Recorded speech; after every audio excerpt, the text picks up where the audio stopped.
Las mujeres del mundo merecen y luchan por un futuro igualitario, sin estigma, estereotipos ni violencia. Un futuro que sea sostenible, pacífico, con igualdad de derechos y oportunidades para todas las personas. La desigualdad de oportunidades y derechos de las mujeres fue algo recurrente a lo largo de la historia. Poco a poco esto fue cambiando. Se tomaron medidas y se dictaron leyes que reconocen sus derechos en igualdad de condiciones que los hombres. Pero muchas veces, de la ley a los hechos, hay una distancia todavía muy larga por recorrer. Las mujeres y las niñas son líderes, impulsoras de cambio, cuidadoras y encargadas del mantenimiento de la paz. Pero aunque tienen una posición considerada en nuestras sociedades, las mujeres y las niñas siguen teniendo que luchar por sus derechos. ¿Cuánto se ha logrado avanzar hasta ahora? La lucha de las mujeres por la igualdad de derechos comenzó hace siglos. 1848 supuso un hito para el movimiento por los derechos que las mujeres con la Convención de Seneca Falls, en donde las activistas reclamaron públicamente sus derechos civiles, sociales, políticos y religiosos. En 1893, Nueva Zelanda demostró al resto de activistas del mundo que era posible lograr el derecho al voto igualitario a través de la defensa de los intereses sufragistas. A comienzos del siglo XX, las mujeres de todo el mundo intensificaron sus movilizaciones por la igualdad de género y se vivió una rápida evolución de su función en el mercado laboral, con el acceso a puestos que trascendían las labores de cuidado. En 1945 nació la creación de la Organización de las Naciones Unidas como respuesta a la destrucción provocada por las dos guerras mundiales. Comienza la redacción de la Declaración Universal de los Derechos Humanos, donde se sentó la base para las normas y los estándares internacionales sobre los derechos de las mujeres. Durante las décadas, las mujeres empiezan a hacer historia y a asumir puestos de liderazgo en el gobierno, mientras los activistas de base completan el impulso internacional, convirtiéndose en poderosos símbolos de resistencia feminista y cambio social. Esta tendencia alcanzó su culminante en 1995, cuando es la Declaración y Plataforma de Acción de Beijing. Se presentó una visionaria agenda internacional por los derechos de las mujeres y las niñas. A pesar de todos los avances, la llegada del siglo XXI no ha puesto la desaparición de los estigmas patriarcales y estos líderes ejemplares para hacerle frente con la aparición de la era digital. Las redes sociales se han convertido en una herramienta esencial para unir a la población en la lucha contra la injusticia. La voz de una sola mujer se oye ahora más fuerte que nunca. Las activistas de base inician movimientos sociales en línea y sobre terreno, en todas partes, desde grandes ciudades hasta pueblos, inspirando a las futuras generaciones de mujeres y niñas líderes. Gracias a una incansable campaña, estos movimientos están logrando transformaciones políticas que apuntan a un auténtico cambio en la mentalidad y las prácticas relativas a la igualdad de derechos en todo el mundo.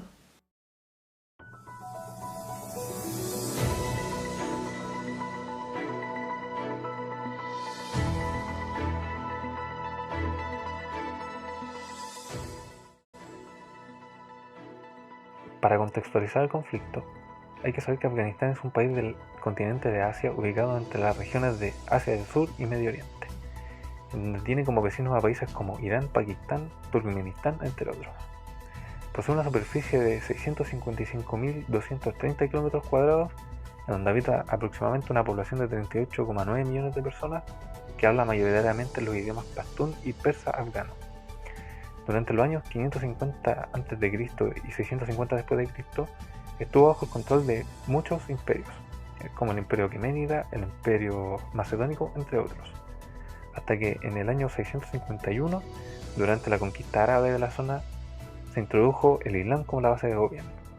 Luego de esto se realizaron muchas encrucijadas en la zona de Afganistán entre árabes, musulmanes y ciertos pueblos budistas, Incluso el territorio de dicho país llegó a formar parte del Imperio Mongol, hasta su disolución en 1368. Entre 1747 y 1823 existió el antiguo Imperio Afgano, regido por la dinastía de Ahmed Shah Abdali, considerado por muchos como el padre del Afganistán moderno. En 1826 nace el Reino de Afganistán, con un territorio muy parecido al del actual dicho país. Luego en 1973 se empiezan a dar las primeras revoluciones sociales hasta que en 1978 se crea la República Democrática de Afganistán, gobernada por un modelo enteramente socialista. En ese mismo año comienza la Guerra de Afganistán, hasta el año 1992. Durante este tiempo se enfrentaron las fuerzas de la República Democrática de Afganistán, conjunto con el ejército soviético, contra los muyahidines, un grupo de guerrilleros afganos islámicos apoyados y abastecidos por el bloque capitalista de la Guerra Fría y específicamente Estados Unidos. Los muyahidines no apoyaban la intervención de los soviéticos en Afganistán debido a que estos últimos querían implementar un gobierno laico ateo. Luego de la expulsión de la Unión Soviética del sector de Afganistán, las distintas fracciones islámicas se enfrentaron y comenzaron a luchar por el control del país, lo que terminó en una brutal guerra civil. En este contexto, dentro de estas fracciones estaban los talibanes, quienes prometían anteponer los valores islámicos y luchar contra la corrupción que impulsaban las luchas de los señores de la guerra. Atrajeron seguidores rápidamente y durante meses de intensos combates se adueñaron de gran parte del país. En 1996 los talibanes declararon un emirato islámico e impusieron su estricta interpretación del Corán, y la aplicaron con brutales castigos en público, conjunto de una restricción de manera muy severa del papel de la mujer en la sociedad. Junto con esto, dejaron muy en claro que no tolerarían ninguna práctica religiosa rival como el budismo o el cristianismo. Aún así, a pesar de esto, actualmente se muestran abiertos a dar entrevistas y a mostrarse como buenas personas ante la prensa internacional, dando la impresión de estar en posición de dialogar ante cualquier situación. El movimiento por los derechos de la mujer en Afganistán comenzó a principios del siglo XX, con el reinado de Amunallah Khan, quien implementó reformas para modernizar el país, llevando el islamismo tradicional hacia la modernidad. Él introdujo una nueva constitución que buscaba garantizar los derechos de las mujeres, como por ejemplo prohibir matrimonios forzados, prohibir las estrictas reglas de vestido para las mujeres e incrementar la edad para el matrimonio. Su esposa, Soraya Tarsi, fue una de las primeras mujeres que impulsó reformas a favor de las mujeres. Fue ministra de Educación, comprometiéndose a dar educación para niñas y mujeres, animándolas así a ser más independientes.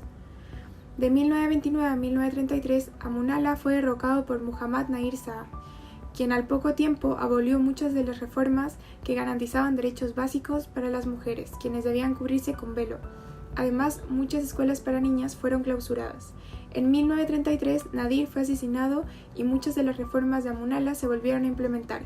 Se instituyó una nueva constitución, se volvieron a establecer las escuelas para niñas y se fundó una nueva universidad.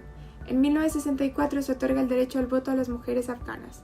De 1973 a 1978, Zahir Shah fue derrocado por su primo, Mohammed Daoud, poniendo fin a más de 200 años de gobiernos monárquicos en Afganistán.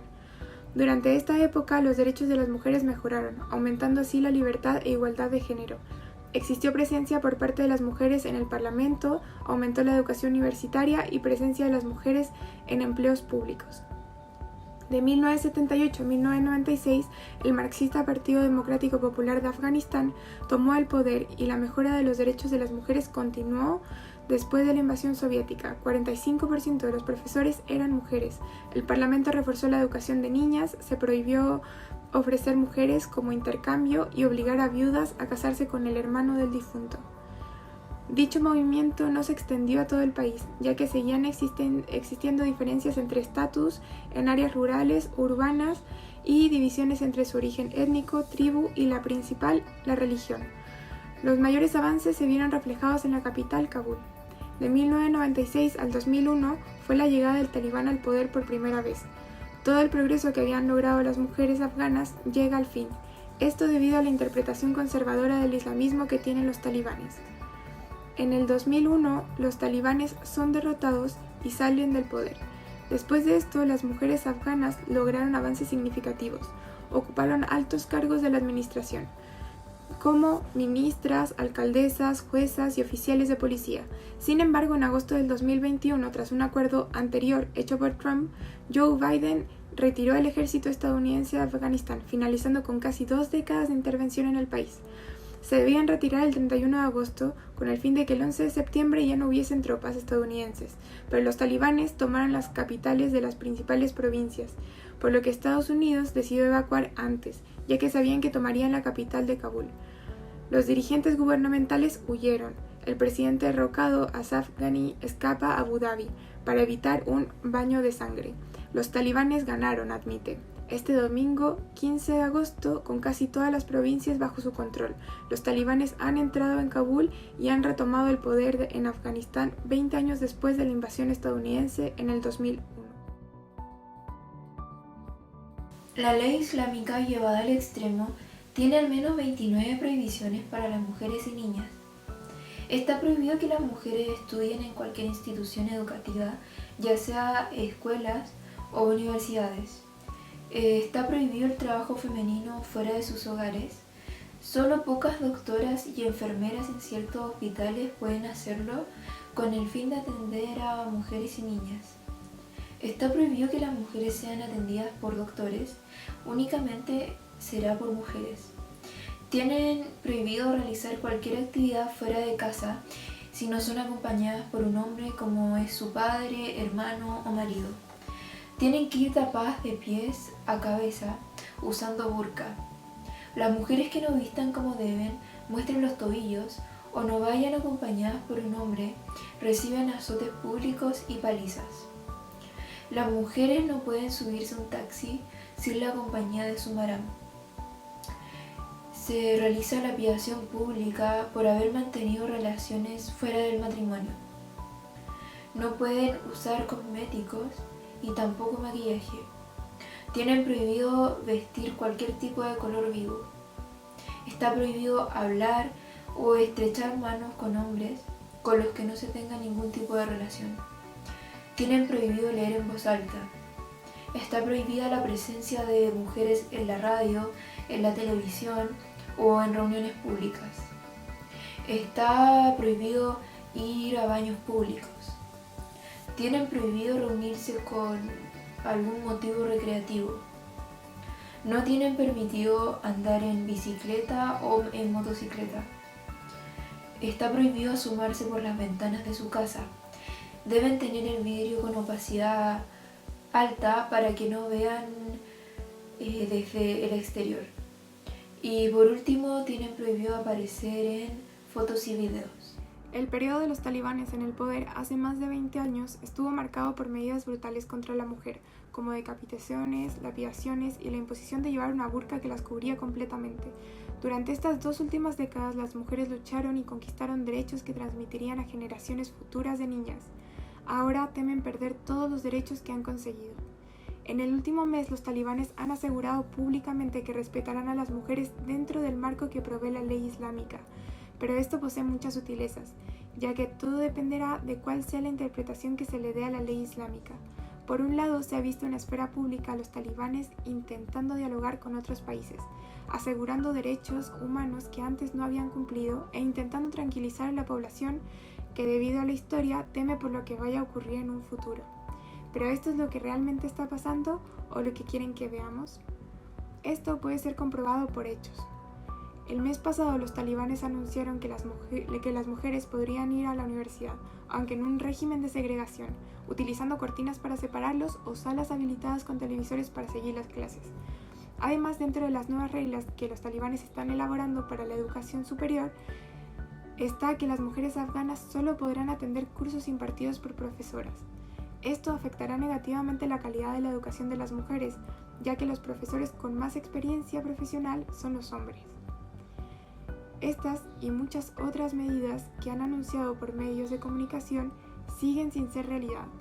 Niñas y mujeres continúan sin poder asistir a los colegios o universidades, y fotos como estas aparecen en redes sociales.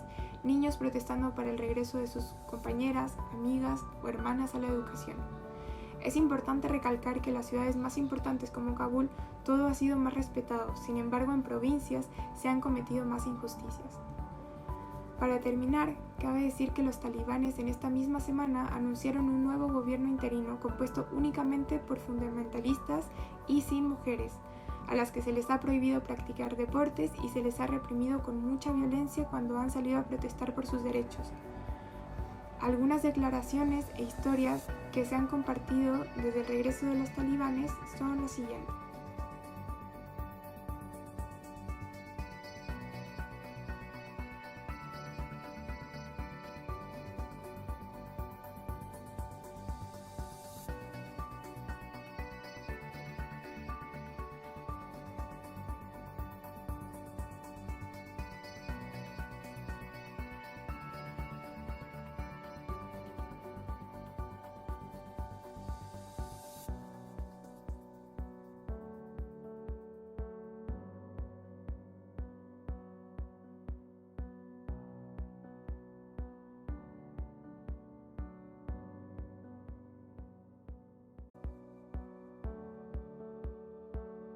Respecto a la etapa de esta crisis, se tiene que la fase preliminar se dio cuando los talibanes se encontraban en una constante lucha contra el ejército estadounidense con las intenciones de volver a recuperar su poder, por lo que estaban alerta a cualquier signo de debilitamiento por parte de los estadounidenses para atacar. Luego la fase aguda comienza cuando el ejército estadounidense abandonó el país el 30 de agosto del 2021, lo que puso fin a una ocupación de 20 años, quedando Afganistán en manos de los talibanes. Esto creó una gran incertidumbre en la población afgana y más aún en las mujeres, dado el contexto de todo lo ocurrido la última vez que los talibanes gobernaron el país antes del 2001. Comienza la desesperación por las personas de escapar del territorio por miedo a que se repitiera lo ocurrido en el pasado, generando con esto vuelos de evacuación para todas las personas que buscaban huir de este régimen. Luego en la etapa crónica ya se dan por asumidas todas las prohibiciones y cambios realizados por los talibanes, siendo estas adoptadas por las personas en su vida cotidiana, generando una serie de acostumbramientos. Y por otro lado, la noticia internacional comenzaría a hablar cada vez menos del tema. Y por último, en la etapa postraumática, se podría decir que la crisis de Afganistán aún no comienza esta etapa, ya que si bien ha habido intentos por parte de los talibanes de volver a algo parecido a la normalidad anterior, como abrir más espacios para las mujeres dentro de la sociedad, aún existen cuestionamientos hacia el gobierno talibán, incluso ataques contra ellos por parte de otras organizaciones musulmanas en Afganistán. En relación a las conclusiones sobre la crisis, se visualiza que hubo una tragedia que debería haberse previsto y evitado. Esta situación ha ido acelerando muy rápido, observando que tiene todas las características de una catástrofe humanitaria, dejando además todos los avances en temas sobre derechos de las mujeres en forja cero, notando cómo esta crisis ha causado preocupación alrededor de todo el mundo. Con el fin de mejorar las condiciones en las que se encuentran las mujeres en Afganistán, se ha decidido crear un plan de comunicación que ayude a conectar e informar las realidades de las mujeres con el objetivo de ayudar e intervenir en casos en los cuales los derechos humanos básicos sean violentados. Además, se propondrá instaurar un diálogo entre el gobierno talibán y organizaciones como la ONU, con el objetivo de disminuir restricciones muy fuertes hacia las mujeres. En este diálogo, además de participar los representantes del gobierno talibán, también deberán contar con la participación de por lo menos una mujer activista afgana. Esto con el objetivo de que también su voz sea escuchada. Para llevar a cabo el plan de comunicación, se realizan distintas etapas. La primera consiste en crear un diálogo con las autoridades de los talibanes y de la ONU para intentar llegar a un acuerdo acerca de los derechos de las mujeres. Se hace necesario crear una plataforma en la cual las mujeres puedan lograr expresarse de una manera segura acerca de temas que le estén afectando con respecto al nuevo gobierno instaurado. Por otro lado, los talibanes deben hacer reportes en donde se informe sobre lo ocurrido en la semana y lo que está planeado para la próxima. Por último, se mantendrá una comunicación constante con ONU Mujeres para evitar seguir transgrediendo contra los derechos de las mujeres, de manera que se genere mayor asertividad en la comunicación. Respecto al análisis del plan de comunicación y proyecciones esperadas, se espera que se llegue a un acuerdo entre la ONU y los talibanes, logrando tras esto que exista menos transgresiones contra los derechos de las mujeres. Junto con esto se esperaría un aumento de las libertades de las mujeres en Afganistán, lo cual provocaría un aumento en las tasas de participación en distintos ámbitos de la sociedad, y no solamente en el ámbito hogareño, como esperaban originalmente los talibanes. Para concluir, Después de todo lo expuesto, es notable que en el intervalo de tiempo que comprende la historia de la humanidad desde hace cientos de años atrás hasta el día de hoy, ha habido un cambio significativo en la forma de ver los derechos humanos y específicamente los derechos de las mujeres, llegando a un punto donde se condena cualquier acto atentatorio contra estos y se busca asegurar en todas partes del mundo, lo cual es beneficioso si se quiere formar una sociedad más igualitaria y más justa. Se deja expuesto también las increíbles diferencias que hay entre los dos bloques culturales más importantes del mundo, Oriente y Occidente. Si bien estos dos bloques se ven diferenciados por las dos religiones más practicadas en el mundo, cristianismo para los occidentales e islamismo para los orientales, también hay una clara diferencia en la forma de ver los derechos humanos y el rol de la mujer en la sociedad. Esto lleva a preguntarse, ¿son las religiones compatibles con el mundo actual? ¿Quiénes deben adaptarse, las personas a la religión o la religión a las personas? ¿Son el cristianismo y el islamismo religiones rivales o pueden convivir en un mismo espacio? Además, otro punto importante de este análisis de la crisis en Afganistán es que a pesar de ser una situación al borde del conflicto bélico, aún así existen oportunidades de crear un espacio de diálogo entre las partes involucradas, con el fin de evitar guerras y otros problemas en el futuro. Esto es necesario en un lugar como Asia, Oriente Medio, ya que es un sector marcado por las contiendas a lo largo de su historia. Por ejemplificar, tenemos el conflicto palestino-israelí. Y para finalizar, a medida que pasa el tiempo iremos observando cómo evoluciona el conflicto en Afganistán relacionado con los derechos de las mujeres. Por ahora existen dos caminos: resolverlo mediante la intervención militar o resolverlo mediante el diálogo. Sin duda este último es el más importante si se quiere restablecer la paz mundial y si se quiere evitar más víctimas dentro de esta crisis.